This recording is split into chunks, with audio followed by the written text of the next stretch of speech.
as we began addressing our human friends, most had an awareness of source energy, sort of, kind of, maybe, but few understood the power of their Abrahams or their Denalis or their source energies. And so we began talking about you and your physical form and your inner being, and we began helping you to consciously establish the relationship between who you are physically and who you are non-physically. And then we introduced to you a clearer way of understanding what your emotions are about, that your emotions are your indicator of that blend between you and you. And the better you feel, the more blended you are, and the worse you feel, the less blended you are. And so at first we wanted to introduce you to the other part of you, which sort of served to separate you more than we wanted to, but to make you aware that there was another part of you, we had to define who that part of you was and what that part of you does, and how that non-physical part of you existed before this physical part of you existed, and that non-physical part of you exists even now that this physical part of you exists, and how you actually have 2 points of attraction, because you here in this body, law of attraction is responding to what's active within your vibration, but your non-physical Denali is also a point of attraction that non-physical energy is responding to too, and that law of attraction is responding to too. So when law of attraction is responding to 2 parts of you, you can feel the harmony or discord of the response of law of attraction to those 2 active vibrations. You see what we're getting at? So first, you didn't know this part of you existed. Then we activated your awareness that this part of you exists. And ever since then, we've been wanting you to blend those 2 parts. And that's what I'm doing right now. But what you just said, your opening words to us about that part of you, were more separated in nature than blending in nature, because you said something that is absolutely not true, that you cannot do things that that other part of you can do. And without you, the desire to do those things would not even exist. You in your physical form are the reason that the exploration of the contrast is putting rockets of desires into the vortex. You in your physical form are the reason for the expansion. Creation is happening because of what you're doing. And so if anything, you said that backwards. Source energy would have nothing to do if it were not for us in physical form stirring it up and acknowledging that it could be more. You hear it? Yeah. Word.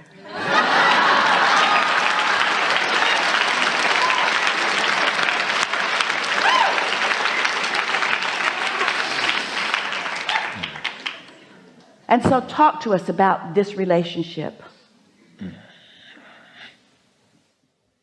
And feel how, in acknowledging that part of you, there is no value or purpose in diminishing any other part of you, because it's the blendedness that makes any of it be. Yeah? I can definitely feel the blendingness become more blended and blended with growth and development of myself, of me identifying myself. And when we have a question for you. Can life cause you to ask for something, and before you let it in, can you accept that you have experienced expansion and growth, even though you are not comprehending it yet and you're not living it yet? In other words, when that step 2 has happened, then it's easy to know what else to do. And isn't the satisfaction of your life really, doesn't that come when there's something that you have vibrationally expanded to, and now you deliberately close that gap so that there's no difference between the expansion that your inner being is living as a result of your asking and what you are living as a result of your asking and allowing? You see, when you ask for something, it's easy for us because we just go to what you've asked for. We don't ponder your past and use that as an excuse to slow you down. When you ask, we go right there. That's why when you ask, it is given. Someone should write a book. When you ask, it is given. But then the lag time is all humaning. Yeah. We know you came to talk about some things, and we are enjoying how you start out with a premise that you are pretty sure of with a slight tentativeness about. We have a conversation and it shores up what you know, and then off you go again. So where are you now? I'm in the future now, right? And so, In the future? yeah, I'm in the future, right? It's like, so. The future of manifestation, but you're in the present of the situation of the energy, yes? Yes. Really think about that. In other words, when the past or the present causes you to ask for something that you don't have, it feels like it's a future creation, but it isn't, because it's already been accomplished vibrationally. And when you accept that it's already been accomplished vibrationally, so that you move right to the present too, then it comes now. It comes now. It comes right now. And that lag time that we were talking about, that blurred line between past, present, and future, it becomes irrelevant.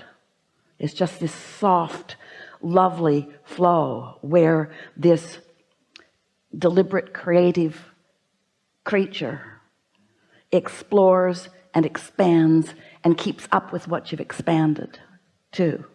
Yeah. I can definitely agree, because I feel it expanding, and I feel. So when you feel it expanding, what's the emotion within you about it? Because this is really what we want this gathering to be about. Esther has been saying out loud to herself mostly, and to anyone else who is patient enough to hear her out, I want to own my stuff. I want to own my vibration. If I'm speaking from Esther, if I'm getting something from you that isn't pleasing to me, if you are disrespecting me, or if you are misunderstanding me, or if you are whatever, Esther wants to acknowledge that she's got something going on in her belief system that is active, that is calling that, because there's only attraction, there's no assertion. So if there's only attraction, then whatever she's getting from wherever she's getting it, she's attracting it. Well, it feels like it's assertion when you don't want it. It feels like it's assertion when your words say something different. But when you start acknowledging that maybe my words are saying one thing and my attraction is saying another thing. So what's going on with so many people is that they are attracting through vibration, which is always the way that it is, but they're using words that sound different. And so it's like calling it with your vibration, but trying to hold it off with your words, which gives you a feeling of frustration. But when you accept that I'm attracting all of it, when you own whatever comes, then you have control. But until you are willing to admit, it took a gas line and a water line to get Esther's attention, that she had desires that she was not allowing to be fulfilled because she had beliefs that were not allowing them to be fulfilled. And relative to construction, it was really easy for her to acknowledge how she was doing that, because she had all those stories of all of those things that had gone wrong in the past that she knew were active in her vibration now. But you've got all kinds of things going on with other people in relationships, the way you feel about your mother, the way you feel about your daughter, the way you feel about whoever it is, what you have been thinking. We like this so much. What you have been thinking. Are you with us? What you have been thinking. Stay with us. What you have been thinking, you probably still are thinking. What you have been thinking, you probably still are thinking. You don't have to, but you probably still are thinking it, because the momentum of what you have been thinking makes it more likely for you to continue to think it. Well, how do you know? How do you catch yourself doing that?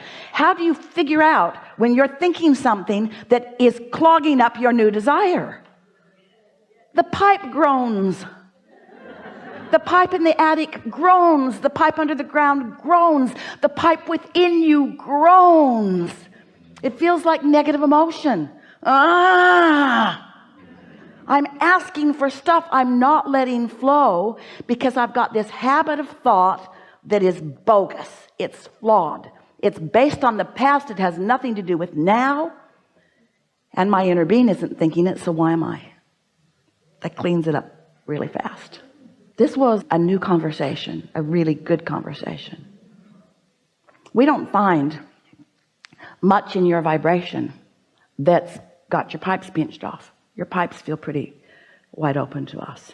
But every day you're going to find beliefs that challenge that. And every day your work is to talk those beliefs into a new place of allowing. And the easiest way to talk a belief that's blocking something into a new place of allowing is to change the subject. Word.